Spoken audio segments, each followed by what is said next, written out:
Guys, Warren Buffett ने कहा है, if your salary is your only source of income, so you are just one step away from poverty. सोचने की बात है, राइट? तो गाइस, हम सभी ने, बहुत से लोगों ने जो ये वीडियो देख रहे हैं, उन्होंने रिसेशन देखा है, कोरोना भी देखा है, और अभी फिर से रिसेशन आ सकता है, ऐसे न्यूज़ में आ रहा है।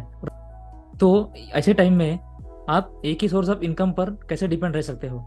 अगर आप जॉब कर रहे हो या फिर बिजनेस भी कर रहे हो, लेकिन अगर सिर्फ वो एक ही सोर्स ऑफ इनकम है, तो आपको सोचना चाहिए।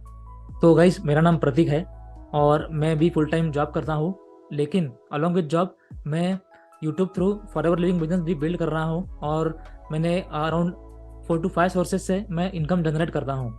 यस, और अगर आपको भी इंटरेस्ट है to build different sources of income and not to depend on job, तो आप मुझसे कनेक्ट कर सकते हो मेरे नंबर पर थ्रू व्हाट्सएप और बाय कॉल। मेरा नंबर है 9773637970।